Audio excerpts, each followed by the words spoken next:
ലോകത്തിൻ്റെ വിവിധ ഭാഗങ്ങളിലുമായി ഈ സമയത്ത് പ്രാർത്ഥിക്കുവാനായി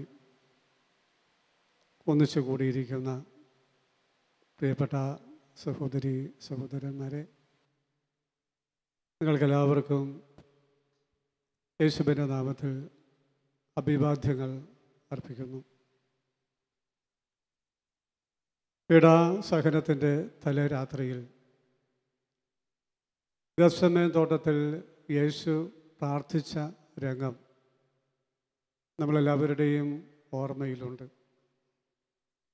യേശു പ്രാർത്ഥിക്കുമ്പോൾ സ്ലീഹന്മാർ കിടന്ന് ഉറങ്ങി.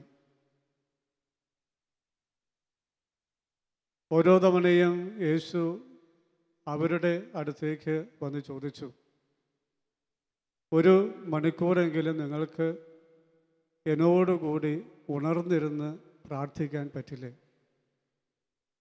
യേശു അങ്ങനെ ചോദിച്ചിട്ടും അവർക്ക് ഉണർന്നിരിക്കാൻ കഴിഞ്ഞില്ല. കാരണം അവരുടെ ശരീരവും മനസ്സും അത്രമാത്രം തളർന്നതായിരുന്നു. ഒരുപക്ഷേ ഈ സമയത്ത് എന്നെ കേട്ടുകൊണ്ടിരിക്കുന്ന എത്രയോ പേരുടെ അവസ്ഥയും ഇതിൽ നിന്ന് വ്യത്യസ്തമല്ല. ശരീരവും മനസ്സും തളർന്നു പോയവർ. എന്നിട്ടും ഈ രാത്രിയിൽ നമ്മൾ ഉണർന്നിരിക്കുന്നുണ്ടെങ്കിൽ അതിന് ചില കാരണങ്ങളുണ്ട്. ഒന്ന്, ദൈവത്തിലുള്ള നമ്മുടെ പ്രത്യാശ. 2, ദൈവത്തിലുള്ള നമ്മുടെ വിശ്വാസം. 3, ഒരുപക്ഷെ നമുക്ക് നമ്മുടെ മുമ്പിൽ മറ്റ് ഒരു വഴിയുമില്ല എന്ന ഒരു തിരിച്ചറിവ്. ഈ കാരണങ്ങൾ കൊണ്ടാണ് ഈ രാത്രിയിൽ അനേക സ്ഥലങ്ങളിൽ അനേകരിരുന്നു കൊണ്ട് പ്രാർത്ഥിക്കുന്നത്. കർത്താവ് നമ്മളോട് പറഞ്ഞു, അവിടുന്ന് പ്രാർത്ഥന കേൾക്കുന്ന ദൈവമാണ്. നമ്മളുടെ എല്ലാ കാര്യങ്ങളും അറിയുന്ന ദൈവമാണ്. നമ്മളെപ്പറ്റി കരുതലുള്ള ദൈവമാണ്. അവിടുന്ന് നമ്മളോട് പറഞ്ഞു,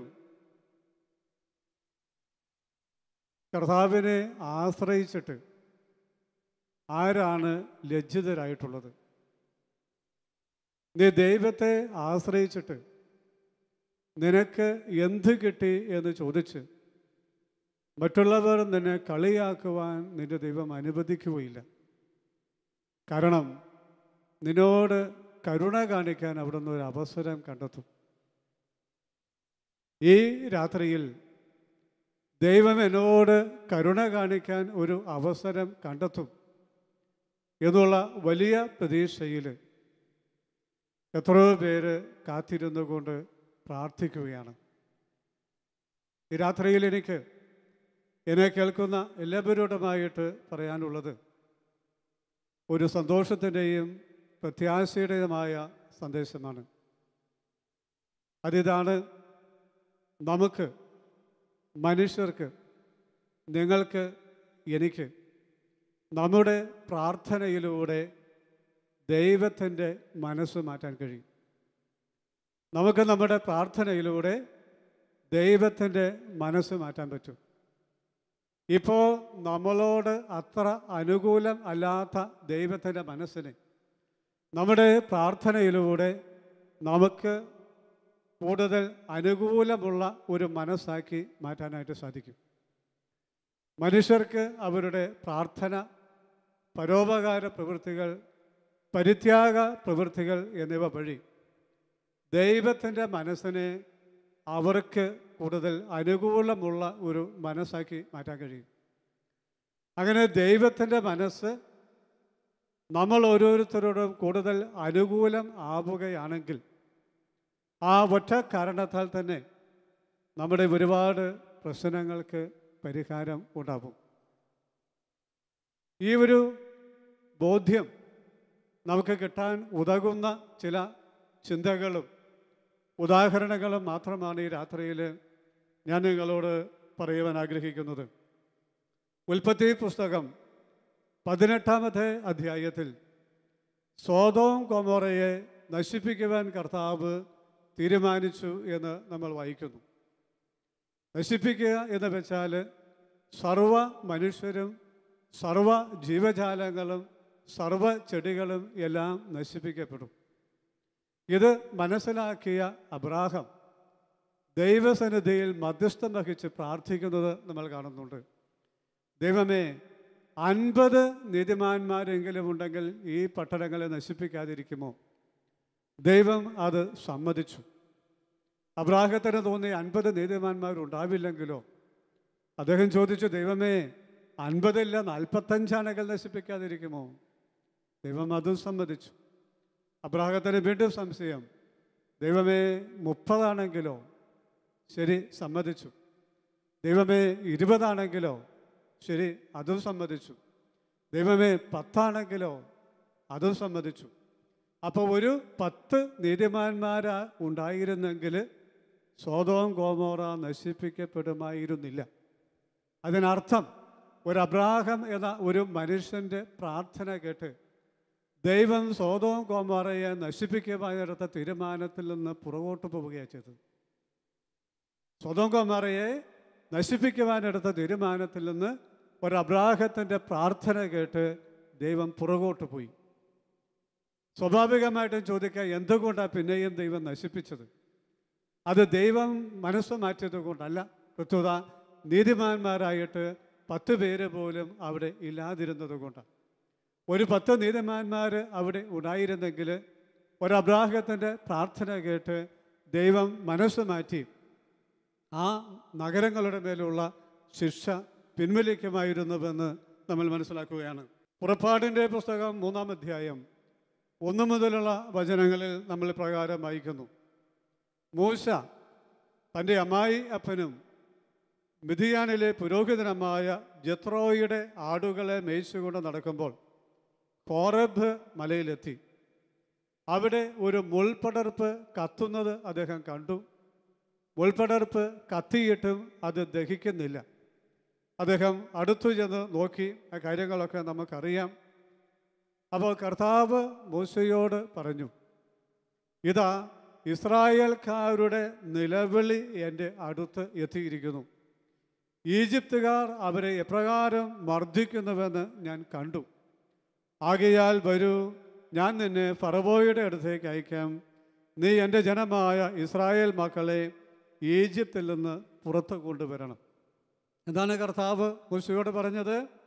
എൻ്റെ ജനമായ ഇസ്രായേലിൻ്റെ നിലവിളി ഞാൻ കേട്ടു. എന്തായിരിക്കും അവർ നിലവിളിച്ചത്? ചുമ്മാ കിടന്ന് കരയുകയായിരുന്നില്ല. പ്രത്യുത ദൈവസന്നിധിയിലേക്ക് മനസ്സുയർത്തി നിലവിളിക്കുകയായിരുന്നു. എന്ന് വെച്ചാൽ ദൈവസന്നിധിയിലേക്ക് മനസ്സുയർത്തി അവർ പ്രാർത്ഥിക്കുകയായിരുന്നു. എന്താണ് പ്രാർത്ഥിച്ചത്? ദൈവമേ, ഈ അടിമത്തത്തിൽ നിന്ന്, ഈ മർദ്ദനത്തിൽ നിന്ന്, ഈ പ്രതികൂല സാഹചര്യത്തിൽ നിന്ന് ഞങ്ങളെ രക്ഷിക്കണമേ എന്നാണ് അവർ പ്രാർത്ഥിച്ചത്. ആ പ്രാർത്ഥന കേട്ട ദൈവം ആ പ്രാർത്ഥനയ്ക്ക് മറുപടി ആയിക്കൊണ്ടാണ് മോശയെ പറഞ്ഞയക്കുന്നതും ഇസ്രായേൽ ജനത്തെ വിമോചിപ്പിച്ച് കൊണ്ടുവരുന്നതും. സംഖ്യയുടെ പുസ്തകം 21-ാം അധ്യായത്തിൽ നമ്മൾ വായിക്കുന്നുണ്ട്. ഈജിപ്തിൽ നിന്ന് പുറപ്പെട്ട ഇസ്രായേലിനെ മോശ മരുഭൂമിയിലൂടെ നയിക്കുകയാണ്. പല സമയത്തും ഈ ആളുകൾ ദൈവത്തിനും മോശയ്ക്കുമെതിരെ ബഹളമുണ്ടാക്കി, വഴക്കുണ്ടാക്കി. അവർക്ക് 2 പേർക്കുമെതിരെ സംസാരിച്ചു. ഇതാ കേൾക്കുക, അവർ ചോദിച്ചു, ഈ മരുഭൂമിയിൽ മരിക്കുവാൻ നീ ഞങ്ങളെ ഈജിപ്തിൽ നിന്ന് കൊണ്ടുവന്നത് എന്തിന്? ഇവിടെ അപ്പമോ വെള്ളമോ ഇല്ല. വിലകെട്ട ഈ അപ്പം മാത്രമേ ഇവിടെയുള്ളൂ. അത് തിന്ന് ഞങ്ങൾ മടുത്തു. എന്താണ് ഈ വിലകെട്ട അപ്പം? കർത്താവ് കൊടുത്ത മന്ന. ആ മന്നയെ അവരിന്ന് കുറ്റം പറയുകയാണ്. ഈ വിലകെട്ട അപ്പം തിന്ന് ഞങ്ങൾ മടുത്തു. അവൾ അവരുടെ ഈ മുറിപെറുപ്പ് കേട്ട് സഹിക്കവയ്യാതെ ദൈവം അവരുടെ ഇടയിലേക്ക് ആഗ്നേയ സർപ്പങ്ങളെ അയച്ചു. ഈ സർപ്പത്തിൻ്റെ കടിയേറ്റ് ഒരുപാട് പേര് മരിച്ചു. മരിച്ചു കഴിഞ്ഞപ്പോൾ ആളുകൾക്ക് പേടിയായി, സങ്കടമായി, പശ്ചാത്താപമായി. അവർ മൂശയുടെ അടുത്ത് ചെന്ന് ഇപ്രകാരം പറഞ്ഞു, അങ്ങേക്കും കർത്താവിനുമെതിരായി സംസാരിച്ച് ഞങ്ങൾ പാപം ചെയ്തു പോയി. ഈ സർപ്പങ്ങളെ പിൻവലിക്കുവാൻ കർത്താവിനോട് പ്രാർത്ഥിക്കണമേ. മോശ പ്രാർത്ഥിച്ചു. അപ്പോൾ കർത്താവ് പറഞ്ഞു, ഒരു പിച്ചള സർപ്പത്തെ ഉണ്ടാക്കി വടിയിന്മേൽ ഉയർത്തുക. ആ പിച്ചള സർപ്പത്തെ നോക്കുന്നവർ എല്ലാം ഈ പാമ്പിൻ്റെ വിഷമേറ്റുള്ള മരണത്തിൽ നിന്ന് രക്ഷപ്പെടും. അപ്പോൾ നോക്കിക്കേ, ഒരു ജനത്തെ മുഴുവൻ ഈ പാമ്പിനെ അയച്ച് കൊല്ലുവാനായിട്ട് ദൈവം ആഗ്രഹിച്ചപ്പോൾ ഒരു മൂശയുടെ പ്രാർത്ഥന കേട്ട്, ഒരു മൂശയുടെ മധ്യസ്ഥ പ്രാർത്ഥന കേട്ട് ആ ജനത്തോട് ദൈവം കരുണ കാണിക്കുകയാണ്. സാമുവേലിൻ്റെ 2-ാം പുസ്തകം 24-ാം അധ്യായത്തിൽ നമ്മൾ വായിക്കുന്ന ഒരു സംഭവമുണ്ട്. ദാവീദ് വലിയ രാജാവായിട്ട് ഭരണം നടത്തുന്നു. ധാരാളം ജനങ്ങളുണ്ട്. രാജ്യത്തിനൊത്തിരി വലിപ്പം കൂടി. ഇതിൽ ദാവീദ് അഹങ്കരിച്ചു. അതുകൊണ്ട് അദ്ദേഹം ജനസംഖ്യ എടുക്കുവാൻ, സെൻസസ് എടുക്കാൻ തീരുമാനിച്ചു.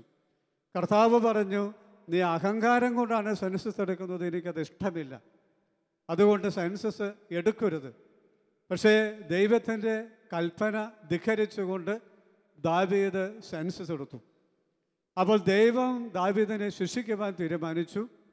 ഗാത്ത് എന്ന പ്രവാചകനെ ദാവീദിൻ്റെ അടുത്തേക്ക് അയച്ചിട്ട് പറഞ്ഞു, ഇതാ നിൻ്റെ മുമ്പിൽ 3 ശിക്ഷകൾ വെച്ചിരിക്കുന്നു. അതിൽ ഇഷ്ടമുള്ളത് ഒന്ന് നിനക്ക് തിരഞ്ഞെടുക്കാം, ഒന്ന് നീ തിരഞ്ഞെടുത്തേ പറ്റൂ. ദൈവം മുന്നോട്ട് വെച്ച 3 ശിക്ഷകൾ ഇതൊക്കെയാണ്. ഒന്ന്, 3 വർഷത്തേക്ക് നിൻ്റെ രാജ്യത്തിൽ മഴയും മഞ്ഞും ഉണ്ടാവില്ല, വരൾച്ചയും പട്ടിണിയും ക്ഷാമവും ഉണ്ടാവും.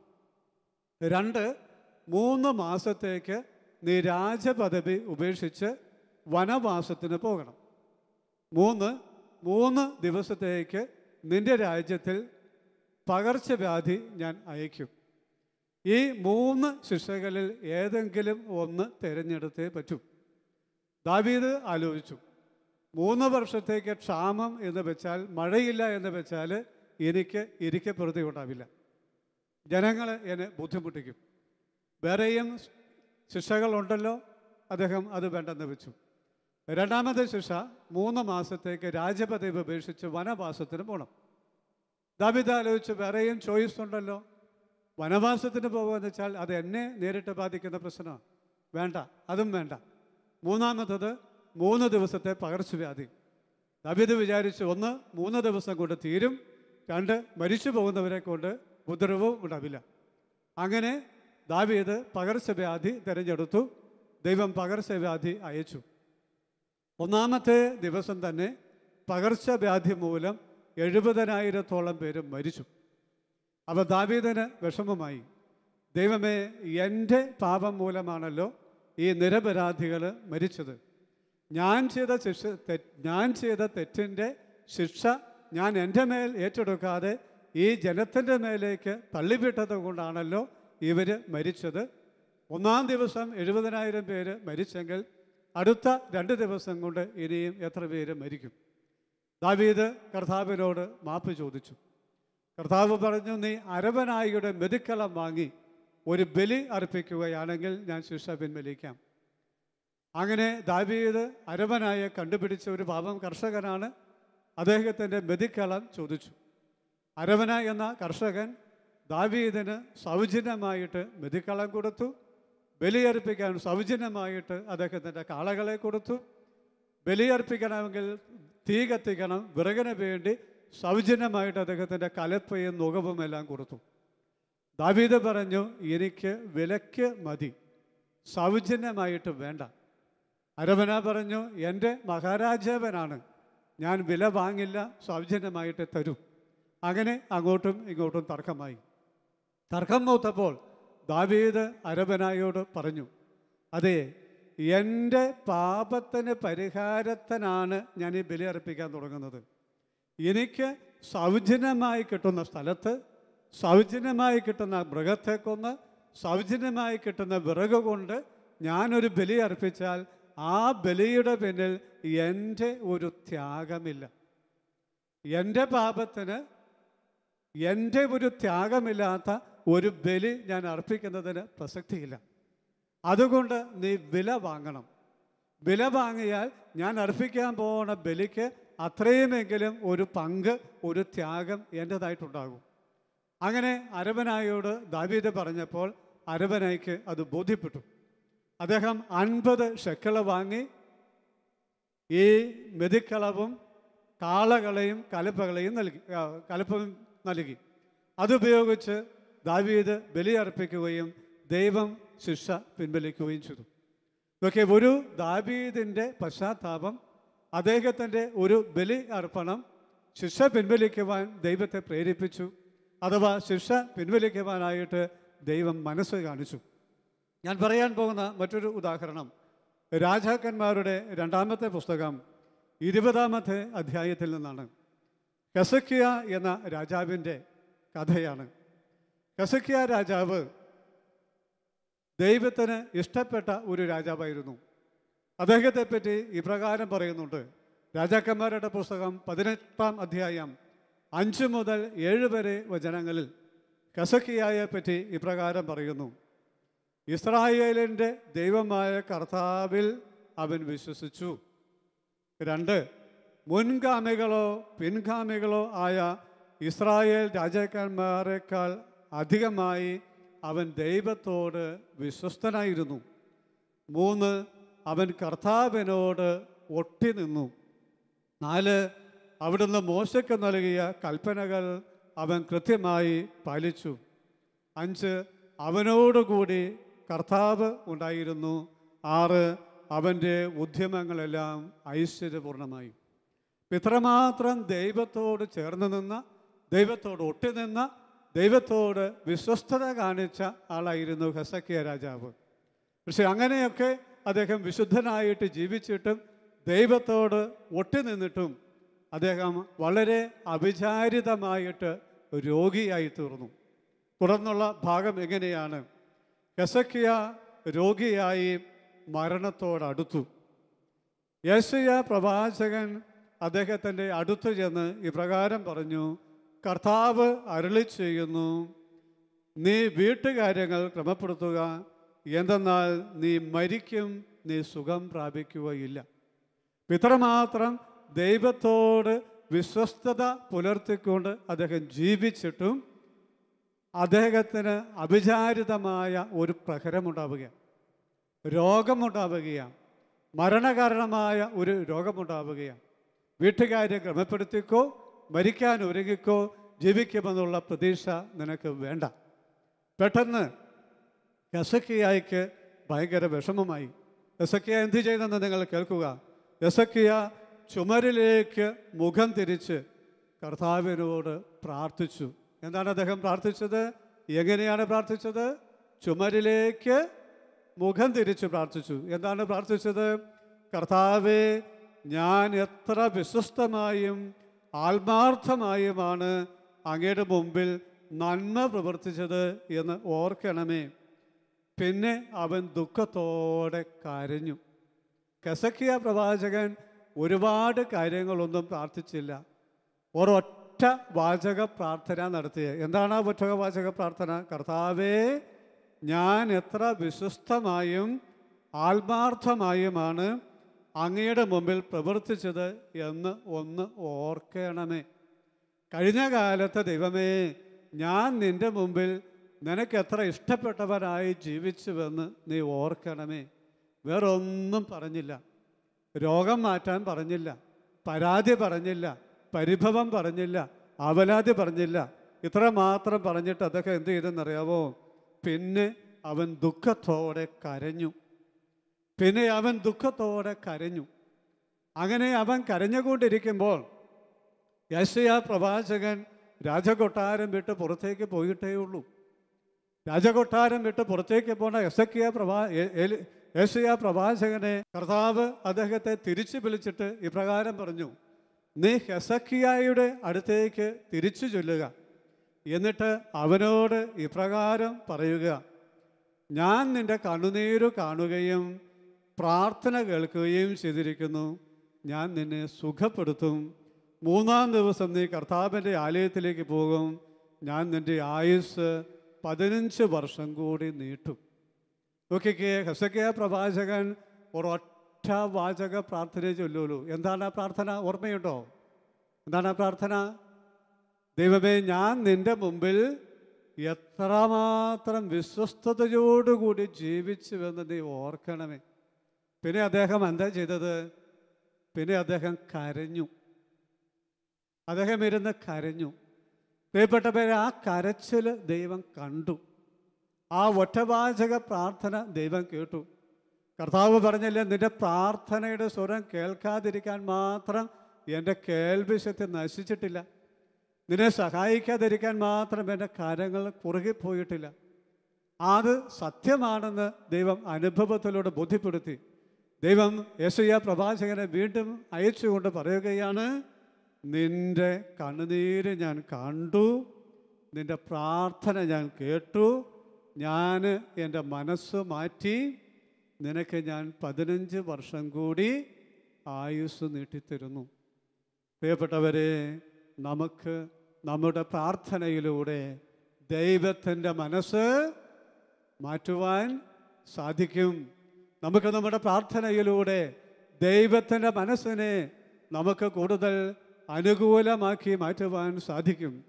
ഒരുപക്ഷെ ഈ ഹെസക്കിയ രാജാവിനെ പോലെയുള്ള ഒരവസ്ഥയിലുള്ള എത്ര പേര് ഇപ്പോൾ എന്നെ കേട്ടുകൊണ്ടിരിപ്പുണ്ട്? വളരെ നന്നായിട്ട് ജീവിച്ചവർ, ദൈവത്തോട് വിശ്വസ്തത കാണിച്ചവർ, ദൈവത്തോട് ഒട്ടിനിന്നവർ, ദൈവത്തിൻ്റെ കൽപ്പനകൾ സത്യസന്ധമായി അനുസരിച്ചവർ, അവർക്ക് എത്രയോ പേർക്ക് അവർ വിചാരിക്കാത്ത വിധത്തിലും വിചാരിക്കാത്ത സമയത്തും വലിയ തകർച്ചകൾ നേരിട്ടു. വലിയ പ്രതിസന്ധികളുണ്ടായി. രോഗങ്ങളായിരിക്കാം, കുടുംബ പ്രശ്നങ്ങളായിരിക്കാം, സാമ്പത്തിക തകർച്ചകളായിരിക്കാം, കടബാധ്യതയായിരിക്കാം, ബിസിനസ്സിൻ്റെ പരാജയമായിരിക്കാം, കുടുംബത്തിലെ ഏതെങ്കിലും അംഗത്തിൻ്റെ മരണമായിരിക്കാം. പല വിധത്തിലുള്ള തകർച്ചകളുണ്ടായി. ഈ തകർച്ചകളുണ്ടാകുമ്പോൾ നമ്മൾ എന്തു ചെയ്യുന്നു എന്നത് പ്രധാനപ്പെട്ടതാണ്. നമ്മൾ ഈ മെഴുകും ചെളിയും കണ്ടിട്ടുണ്ട്.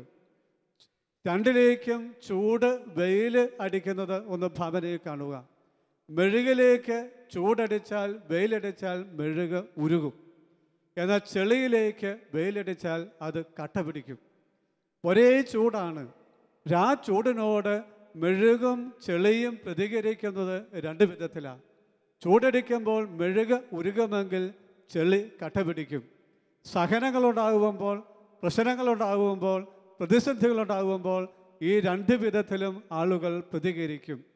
ചിലർ ദൈവത്തോട് ദേഷ്യം വെച്ച് പുലർത്തും, ചിലർ ദൈവത്തെ വെറുക്കും, ചിലരുടെ ദൈവവിശ്വാസം നഷ്ടപ്പെടും, ചിലർ ദൈവത്തിൽ നിന്ന് ഓടി അകലും.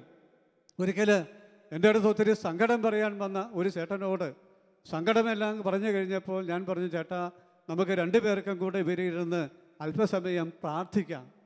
അദ്ദേഹം ദേഷ്യം പിടിച്ച് ചാടി എഴുന്നേറ്റ് എന്നെ നേരെ ആക്രോശിച്ചു. ആ കാര്യം എന്നോട് മിണ്ടരുത്. ഏത് കാര്യം? പ്രാർത്ഥിക്കുന്ന കാര്യം. പ്രാർത്ഥിക്കാൻ എന്നെ നിർബന്ധിച്ചാൽ ദൈവത്തിൻ്റെ മുഖത്തേക്ക് നോക്കി ദൈവത്തെ 4 പൊളിച്ച തെറി ഞാൻ വിളിക്കും എന്നാണ് ആ മനുഷ്യൻ പറഞ്ഞത്. അപ്പം അത്രമാത്രം അദ്ദേഹം പ്രശ്നങ്ങളുണ്ടായപ്പോൾ ദൈവത്തിൽ നിന്ന് അകന്നുപോയി. അപ്പം അങ്ങനെ പ്രതികരിക്കുന്ന മനുഷ്യരുണ്ട്. എന്നാൽ മറ്റ് ചില മനുഷ്യർ പ്രശ്നങ്ങളുണ്ടാകുമ്പോൾ ദൈവത്തോട് കൂടുതൽ അടുക്കും. ദൈവത്തോട് കൂടുതൽ അടുത്തുകൊണ്ട്, ദൈവത്തോട് കൂടുതൽ ഒട്ടി നിന്നുകൊണ്ട് അവർ ദൈവത്തെ വിളിച്ച് പ്രാർത്ഥിക്കും. എസക്കിയ അങ്ങനെയാണ് ചെയ്തത്. അദ്ദേഹം ദൈവത്തെ വിളിച്ച് പ്രാർത്ഥിച്ചിട്ട് പിന്നെ ഒന്നും പറയാൻ കഴിയാതെ ഇരുന്ന് കരഞ്ഞു. ആ കണ്ണുനീര് ദൈവം കണ്ടു. പ്രിയപ്പെട്ടവരെ, ഒരുപക്ഷെ നമ്മളിൽ പലരും ഒന്ന് കരയുവാൻ പോലും പറ്റാത്ത വിധം മനസ്സ് മരവിച്ചു പോയവരാ. ഒന്ന് കരഞ്ഞു കിട്ടിയിരുന്നെങ്കിലെന്ന് ആഗ്രഹിക്കുന്ന എത്രയോ പേരുണ്ട്. സാധിക്കുന്നില്ല. ഒന്ന് മര്യാദയ്ക്ക് ഉറങ്ങാൻ കഴിഞ്ഞിരുന്നെങ്കിലെന്ന് ആഗ്രഹിക്കുന്ന എത്രയോ പേരുണ്ട്. ഉറക്കം പോലും കിട്ടുന്നില്ല. അത്രമാത്രം തകർച്ചകളുടെ, വേദനകളുടെ, പ്രശ്നങ്ങളുടെ അനുഭവത്തിലൂടെ കടന്നു പോകുന്നവരുണ്ട്. ഈ ഹെസക്കിയ രാജാവ് നമ്മളെ പ്രചോദിപ്പിക്കട്ടെ. ഒരുപക്ഷെ നമുക്കിന്ന് ദൈവത്തിൻ്റെ സന്നിധിയിലേക്ക് ഒരു ഒറ്റവാചക പ്രാർത്ഥന ഉയർത്താൻ കഴിയും. നമ്മുടെ കണ്ണുനീര് ഈ രാത്രിയിൽ ദൈവസന്നിധിയിലേക്ക് നമുക്ക് ഒഴുക്കാനായിട്ട് സാധിക്കും. ദൈവം ഈ നമ്മളോടും പറയട്ടെ, നിൻ്റെ കണ്ണുനീര് ഞാൻ കണ്ടു, നിൻ്റെ പ്രാർത്ഥന ഈ രാത്രി ഞാൻ കേട്ടിരിക്കുന്നുവെന്ന് ഈ രാത്രി ദൈവം നമ്മളോട് പറയുന്നതിന് വേണ്ടി നമുക്ക് ആഗ്രഹിക്കാം. യോനായുടെ പുസ്തകം 3-ാം അധ്യായത്തിൽ നമ്മൾ വായിക്കുന്ന സംഭവമുണ്ട്. യോനായുടെ പ്രസംഗം കേട്ട് ആ നഗരത്തെ മാനസാന്തരപ്പെടുത്താൻ ദൈവം ആഗ്രഹിച്ചു. യോനായെ പറഞ്ഞു വിട്ടു, പക്ഷേ അദ്ദേഹം പോയില്ല, ഒളിച്ചോടി, കപ്പൽ അപകടത്തിൽപ്പെട്ടു, മത്സ്യം അദ്ദേഹത്തെ വിഴുങ്ങി, മത്സ്യത്തിൻ്റെ ഉള്ളിൽ കിടന്ന് അദ്ദേഹം പശ്ചാത്തപിച്ചു. ദൈവം അദ്ദേഹത്തെ രക്ഷപ്പെടുത്തി. മത്സ്യം കൊണ്ട് അദ്ദേഹത്തെ നിനിവേ പട്ടണ കവാടത്തിൽ ഛർദ്ദിച്ചു. അദ്ദേഹം നിനിവേ പട്ടണത്തിലൂടെ നടന്ന് വിളിച്ചു പറഞ്ഞു, ഇതാ ഇന്നേക്ക് 40-ാം ദിവസം ദൈവം നിങ്ങളെ നശിപ്പിക്കും, ഇന്നേക്ക് 40-ാം പക്കം ദൈവം നിങ്ങളെ നശിപ്പിക്കും. ഈ സന്ദേശം കേട്ട നിനിവേ നിവാസികൾ എന്തു ചെയ്തു എന്ന് കേൾക്കുക. ഈ സന്ദേശം കേട്ട നിനിവേ നിവാസികൾ ഉപവാസം പ്രഖ്യാപിച്ചു, ചാക്കൊടുത്തു. രാജാവും ജനങ്ങളും ചാരത്തിലിരുന്നു. രാജാവ് ഒരു വിളംബരം നടത്തി, മനുഷ്യരും മൃഗവും ഒന്നും ഭക്ഷിക്കരുത്, മനുഷ്യനും മൃഗവും ചാക്ക് വസ്ത്രം ധരിച്ച് ദൈവത്തോട് ഉച്ചത്തിൽ വിളിച്ചപേക്ഷിക്കട്ടെ, ഓരോരുത്തരും താങ്കളുടെ ദുർമാർഗത്തിൽ നിന്നും അക്രമത്തിൽ നിന്നും പിന്തിരിയട്ടെ, ദൈവം മനസ്സ് മാറ്റി തൻ്റെ ക്രോധം പിൻവലിക്കുകയും അങ്ങനെ നാം നശിക്കാതിരിക്കുകയും ചെയ്തേക്കാം. തങ്ങളുടെ ദുഷ്ടതയിൽ നിന്ന് അവർ പിന്തിരിഞ്ഞു എന്ന് കണ്ട ദൈവം മനസ്സ് മാറ്റി അവരുടെ മേൽ അയക്കുമെന്ന് പറഞ്ഞ തിന്മ ദൈവം അവരുടെ മേൽ അയച്ചില്ല. അപ്പം ഒരു നിനിവേ നിവാസികളുടെ ത്യാഗവും പ്രാർത്ഥനയും പശ്ചാത്താപവും സ്വീകരിച്ച ദൈവം വീണ്ടും മനസ്സ് മാറ്റുന്നു. ദൈവത്തിൻ്റെ മനസ്സ് അവർക്ക് കൂടുതൽ അനുകൂലമുള്ള ഒരു മനസ്സാക്കി ദൈവം മാറ്റുന്നത് നമ്മൾ കാണുകയാണ്. മറ്റൊരു സംഭവം ഞാൻ പറയാൻ ആഗ്രഹിക്കുന്നത് തോബിത്തിൻ്റെ പുസ്തകത്തിൽ നിന്നാണ്. പഴയ നിയമത്തിലുള്ള തോബിത്തിൻ്റെ പുസ്തകത്തിൽ നിന്ന് എനിക്ക് വേണമെങ്കിൽ അതിൻ്റെ സമ്മറി 2-3 വാചകങ്ങൾ നിങ്ങളോട് പറയാം. പക്ഷെ പറഞ്ഞാൽ അതിൻ്റെ തീവ്രത, അതിൻ്റെ വൈകാരികത നമുക്ക് ലഭിക്കില്ല. അതുകൊണ്ട് അതിൻ്റെ അകത്തെ ചില പ്രസക്തമായ വചനങ്ങൾ ഞാൻ നിങ്ങളെ ഇപ്പോൾ വായിച്ച് കേൾപ്പിക്കുകയാണ്. തോബിത്തിൻ്റെ പുസ്തകം 1-ാം അധ്യായത്തിൽ നിന്ന് ഇപ്രകാരം ഞാൻ നിങ്ങൾക്ക് വായിച്ച് കേൾപ്പിക്കാം. ഞാൻ തോബിത്ത് ജീവിതകാലം അത്രയും സത്യത്തിൻ്റെയും നീതിയുടെയും മാർഗത്തിലാണ് ചരിച്ചത്. അസീറിയയിലെ നിനിവയിലേക്ക് എന്നോട് കൂടിപ്പോന്ന സ്വദേശീയരായ സഹോദരങ്ങൾക്ക് ഞാൻ നിരവധി ഉപകാരങ്ങൾ ചെയ്തിട്ടുണ്ട്. സ്വദേശമായ ഇസ്രായേലിൽ ഞാൻ താമസിച്ചിരുന്ന ചെറുപ്പകാലത്ത് തന്നെ എൻ്റെ പൂർവ്വപിതാവായ നഫ്താലിയുടെ ഗോത്രം മുഴുവൻ ജെറൂസലം ഭവനത്തെ പരിത്യജിച്ചു. ഇസ്രായേലിലെ എല്ലാ ഗോത്രങ്ങളിൽ നിന്ന് തിരഞ്ഞെടുക്കപ്പെട്ടത് ജെറൂസലമാണല്ലോ. സകല ഗോത്രങ്ങളും ബലിയർപ്പിക്കേണ്ടത് അവിടെയാണ്. അത്യുന്നതൻ വസിക്കുന്നതും എല്ലാ തലമുറകൾക്കും വേണ്ടി എന്നേക്കും പ്രതിഷ്ഠിക്കപ്പെട്ടതുമായ ആലയം അവിടെയാണ്. വിശ്വാസം ത്യജിച്ച ഗോത്രങ്ങളെല്ലാം ബാൽ കാളക്കുട്ടിക്ക് ബലിയർപ്പിച്ചു പോന്നു. എൻ്റെ പൂർവ്വപിതാവായ നഫ്താലിയുടെ കുടുംബവും അങ്ങനെ ചെയ്തു. എന്നാൽ ഞാൻ മാത്രം ഇസ്രായേലിൻ്റെ ശാശ്വത നിയമം അനുസരിച്ച് കൂടെ ഉത്സവങ്ങളിൽ പങ്കുകൊള്ളാൻ ജെറൂസലമിൽ പോയി. ആദ്യഫലങ്ങളും വിളവിൻ്റെ ദശാംശവും ആദ്യം കത്തിരിക്കുന്ന ആട്ടിൻ രോമവും ബലിപീഠത്തിൽ അഹ്റോൻ്റെ പുത്രന്മാരായ പുരോഹിതന്മാരെ ഞാൻ ഏൽപ്പിച്ചു. ഉൽപ്പന്നങ്ങളുടെ എല്ലാം ദശാംശം ജെറൂസലമിൽ ശുശ്രൂഷ ചെയ്തിരുന്ന ലേവി പുത്രന്മാർക്ക് ഞാൻ നൽകിപ്പോന്നു. മറ്റൊരു ദശാംശം വിറ്റുകിട്ടുന്നത് എല്ലാ കൊല്ലവും ഞാൻ ജെറൂസലമിൽ കൊണ്ടുപോയി ചെലവഴിക്കുമായിരുന്നു. മൂന്നാമതൊരു ദശാംശം എൻ്റെ പിതാമഹിയായ ദബോറ നിർദ്ദേശിച്ചതനുസരിച്ച് എനിക്ക് കടപ്പാടുള്ളവർക്ക് ഞാൻ നൽകിപ്പോന്നു. പിതാവ് മരിച്ച അനാഥനായിരുന്നു ഞാൻ. പ്രായപൂർത്തിയായപ്പോൾ ഞാൻ എൻ്റെ കുടുംബത്തിൽപ്പെട്ട അന്ന എന്ന ഒരുവളെ വിവാഹം ചെയ്തു.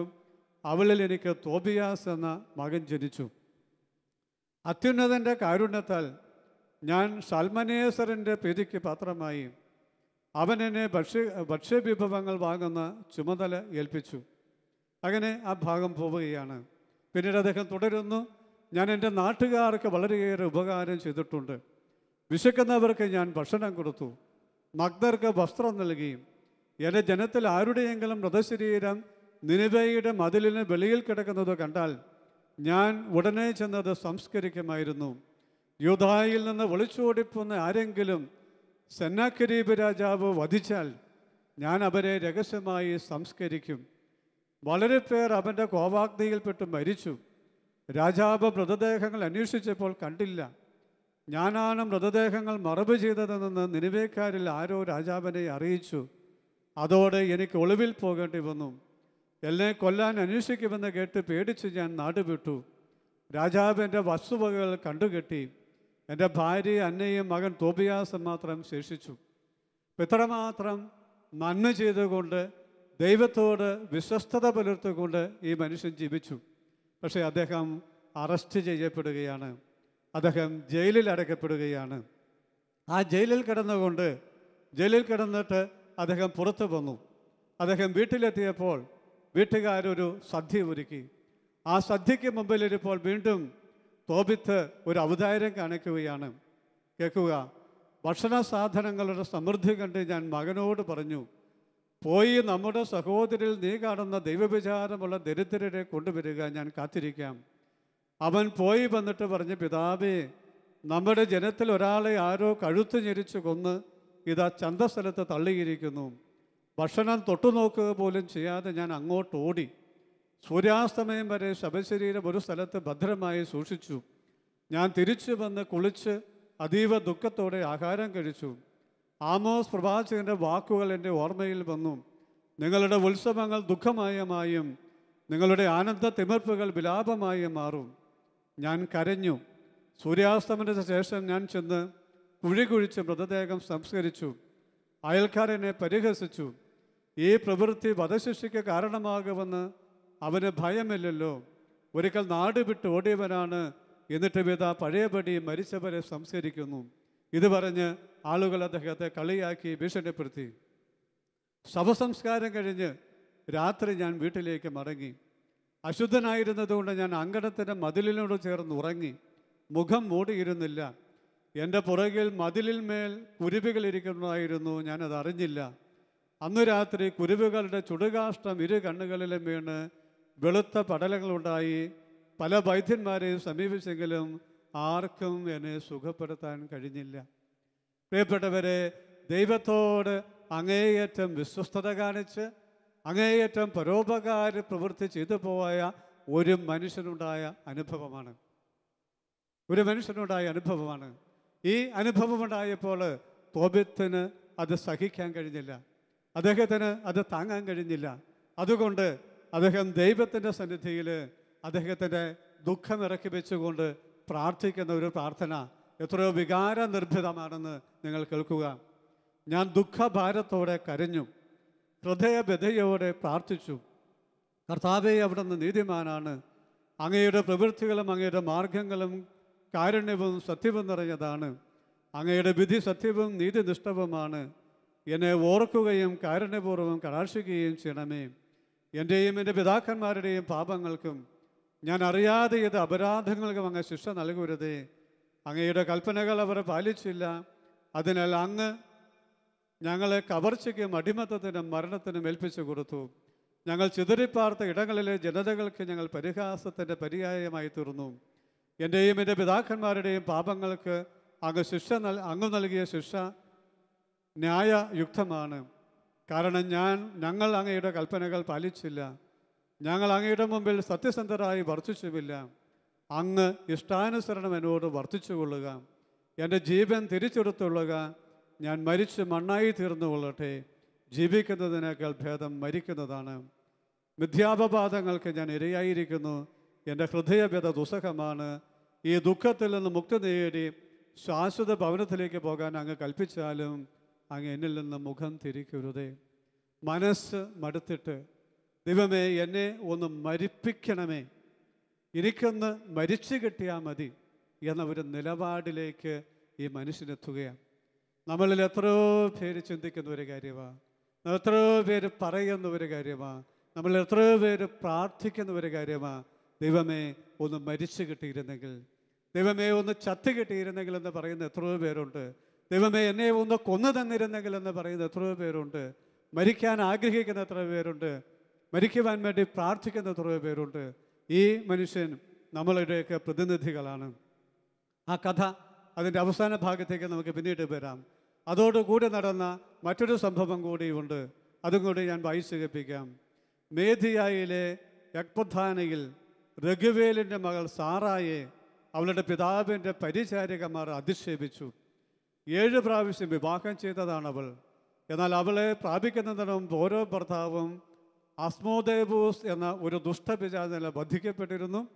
അതിനാൽ പരിചാരകന്മാർ അവളോട് ചോദിച്ചു, നീ തന്നെയല്ലേ ഭർത്താക്കന്മാരെ കഴുത്തു ഞെരിച്ച് കൊന്നത്?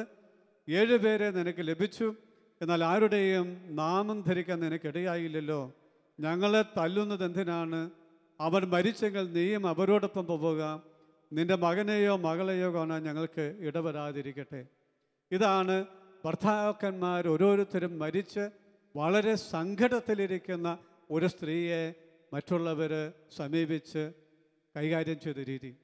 എത്രയോ മോശമായിട്ടാണ്, എത്രയോ വേദനാജനകമായിട്ടാണ് അവർ പെരുമാറിയത്. ഇത് ആ സ്ത്രീയുടെ മനസ്സിനെ വേദനിപ്പിച്ചു. അവർ പറയുകയാണ്, ഇതെല്ലാം കേട്ടുണ്ടായ ദുഃഖത്തിൻ്റെ ആധിക്യത്താൽ തൂങ്ങി മരിച്ചു കളയാമെന്ന് പോലും അവൾക്ക് തോന്നിപ്പോയി. എങ്കിലും അവൾ പുനർചിന്തനം ചെയ്തു, ഞാൻ പിതാവിൻ്റെ ഏക മകളാണ്. ഞാൻ എങ്ങനെ ചെയ്താൽ അവനത് അപമാനകരമായിരിക്കും. വൃദ്ധനായി എൻ്റെ പിതാവ് വേദനിച്ചുകൊണ്ട് മരിക്കും. അവൾ കിടിവാതിലിൻ്റെ അടുത്ത് ചെന്ന് പ്രാർത്ഥിച്ചു, എൻ്റെ ദൈവമായ കർത്താവേ, അങ്ങ് വാഴ്ത്തപ്പെടട്ടെ. പരിശുദ്ധവും സംപൂജ്യവുമായ അങ്ങയുടെ നാമം എന്നേക്കും സ്തുതിക്കപ്പെടട്ടെ. എല്ലാ സൃഷ്ടികളിലും അവിടുന്ന് എന്നെയും വാഴ്ത്തപ്പെട്ടെ. എൻ്റെ ദൃഷ്ടികളും മുഖവും അങ്ങയുടെ നേരെ തിരിഞ്ഞിരിക്കുന്നു. എന്നെ ഈ ഭൂമിയിൽ നിന്ന് മോചിപ്പിക്കണമേ. ഞാൻ ഇനി അധിക്ഷേപങ്ങൾ കേൾക്കാൻ ഇടവരാതിരിക്കട്ടെ. ഈ പ്രവാസത്തിൽ എൻ്റെയോ പിതാവിൻ്റെയോ പേരിന് ഞാൻ കളങ്കം വരുത്തിയില്ല. പിതാവിൻ്റെ ഏകജാതനെ ഞാൻ അവകാശിയായി, അവന് വേറെ മക്കളില്ല. എനിക്ക് ഭർത്താവാകാൻ അവന് ഉറ്റവനോ ഉടയവനോ ഇല്ല. എൻ്റെ 7 ഭർത്താക്കന്മാർ മരിച്ചു. ഇനി ഞാൻ എന്തിന് ജീവിക്കണം? ഞാൻ ജീവിക്കണമെന്നാണ് അവിടുത്തെ ഹിതമെങ്കിൽ എന്നെ കാരുണ്യപൂർവ്വം കടാക്ഷിക്കണമേ. ഇനി അതിശയമങ്ങൾ കേൾക്കാൻ ഇടപെടാത്ത വിധം എനിക്ക് മാന്യത നൽകണമേ. ആ സ്ത്രീയുടെ ഉള്ളിൽ തട്ടിയുള്ള പ്രാർത്ഥന. പ്രിയപ്പെട്ടവരെ, ഈ 2 പ്രാർത്ഥനയോടും ദൈവം പ്രതികരിച്ചത് എങ്ങനെയാണ്? ഇരുവരുടെയും പ്രാർത്ഥന ദൈവത്തിൻ്റെ മഹനീയ സന്നിധിയിലെത്തി. അവർ ഇരുവർക്കും ശാന്തി നൽകുവാൻ ദൈവം അവരുടെ അടുത്തേക്ക് റഫായേൽ മാലാഖയെ അയച്ചു. അങ്ങനെ ദൈവം അവർ 2 പേരെയും സുഖപ്പെടുത്തി. ഒക്കെ നിസ്സഹായതയിൽ മനുഷ്യൻ ദൈവസന്നിധിയിലേക്ക് ഉയർത്തുന്ന പ്രാർത്ഥന കേട്ട് അവർക്ക് രക്ഷ കൊടുക്കുന്ന, സൗഖ്യം നൽകുന്ന അനുഭവങ്ങൾ ഇതുപോലെ ഒരുപാട് എണ്ണം ബൈബിളിൽ നമുക്ക് കാണാൻ സാധിക്കും. ഒരുപാട് ഉദാഹരണങ്ങൾ നമുക്ക് കാണാനായിട്ട് സാധിക്കും. പുതിയ നിയമത്തിൽ സിറോ ഫിനീസ്ത്യൻ സ്ത്രീയുടെ സംഭവം നമ്മൾ വായിക്കുന്നുണ്ട്. മകളെ പിശാചി ബാധിച്ച് കിടക്കുമ്പോൾ യേശുവിൻ്റെ അടുത്ത് വന്ന് മകളെ സുഖപ്പെടുത്താനായിട്ട് ആ സ്ത്രീ അപേക്ഷിച്ചു. കർത്താവ് പറഞ്ഞു, മക്കളുടെ അപ്പമെടുത്ത് നായ്ക്കൾക്ക് കൊടുക്കുന്നത് ഉചിതമല്ല. അപ്പോൾ ആ സ്ത്രീ പറഞ്ഞു, കർത്താവേ, നായ്ക്കളും യജമാനന്മാരുടെ മേശയിൽ നിന്ന് വീഴുന്ന അപ്പക്കഷ്ണങ്ങൾ തന്ന് ജീവിക്കുന്നുണ്ടല്ലോ. കർത്താവ് പറഞ്ഞു, ഈ വചനം നിമിത്തം നിൻ്റെ മകളെ ഞാൻ സുഖപ്പെടുത്താൻ പോവുകയാണ്.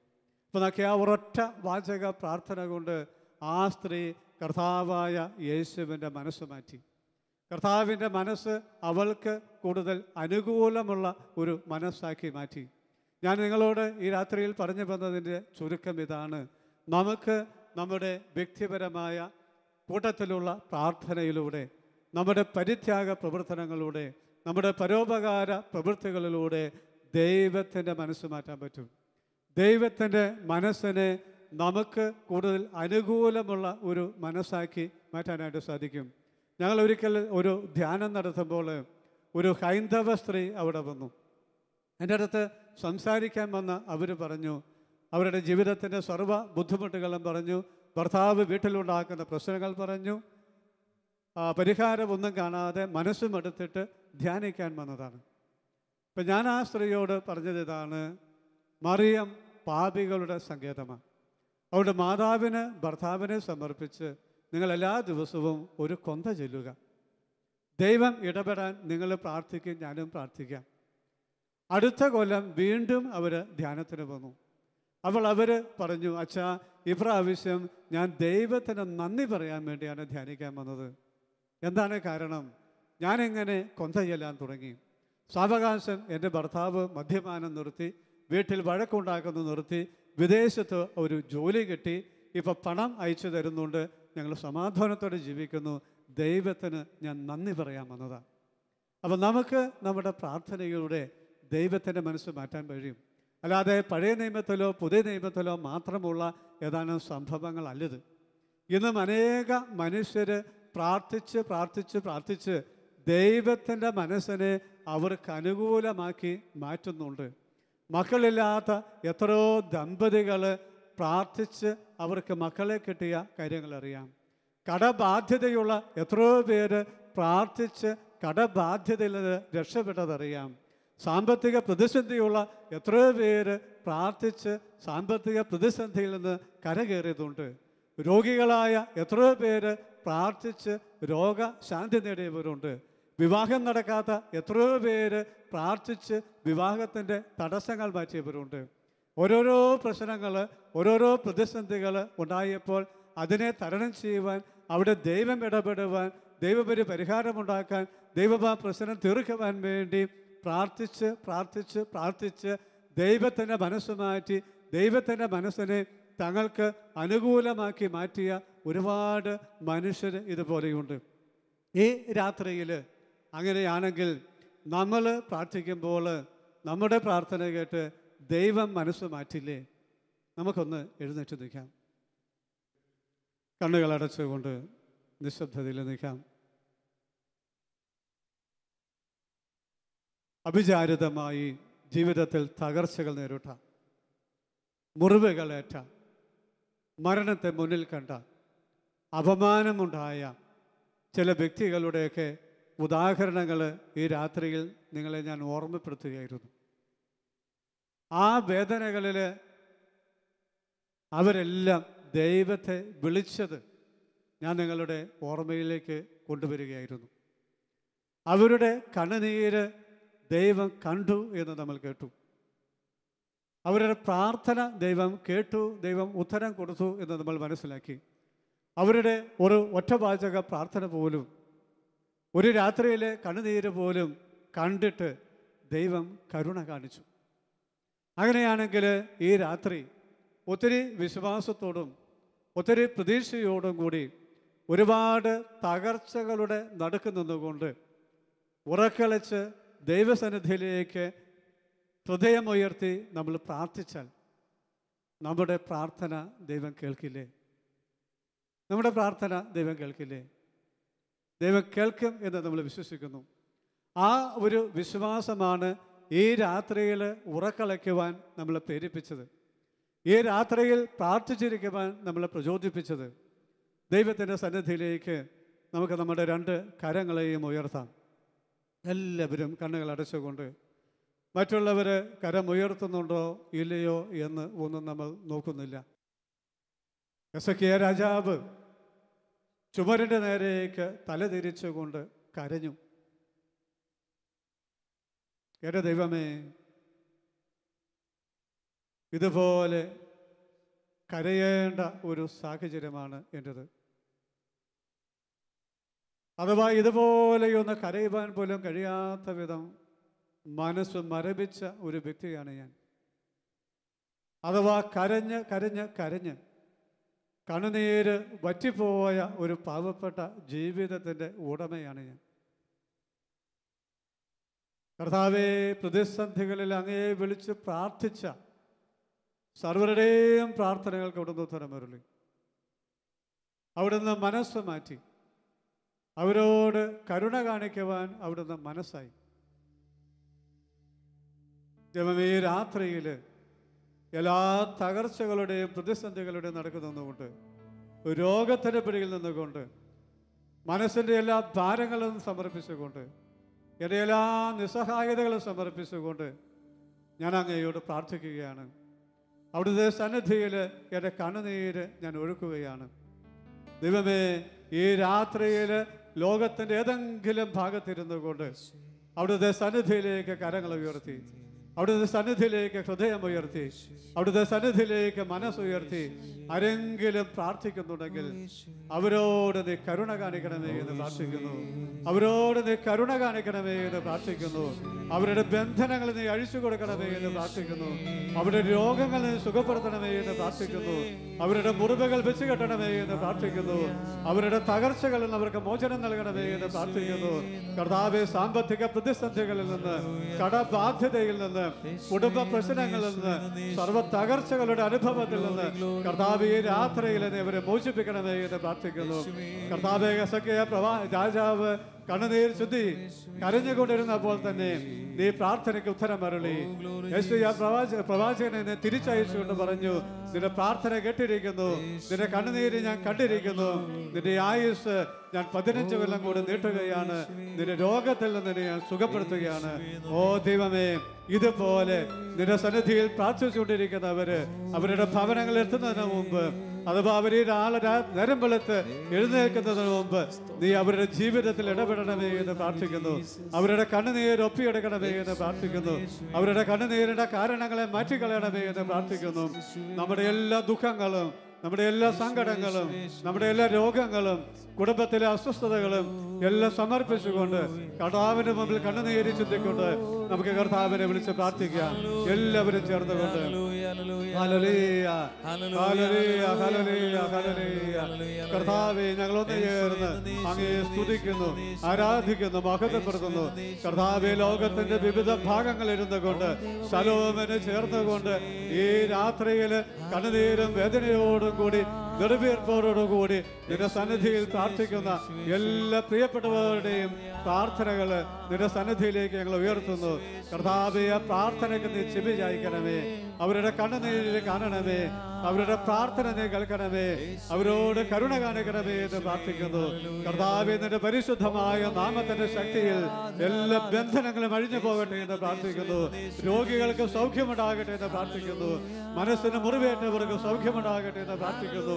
പൈശാചിക ശക്തികളുടെ സ്വാധീനങ്ങള് വിട്ടുപോകട്ടെ എന്ന് പ്രാർത്ഥിക്കുന്നു.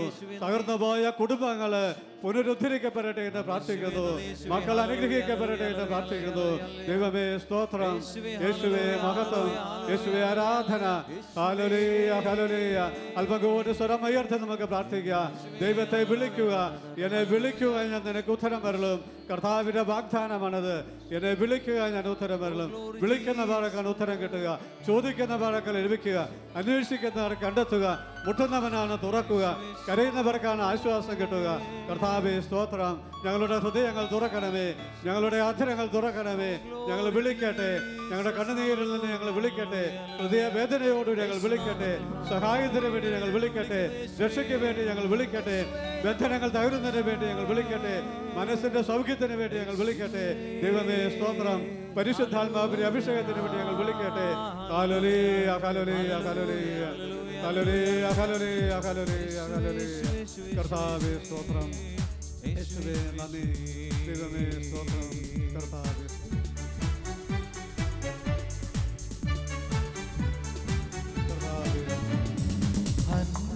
കരഞ്ഞ്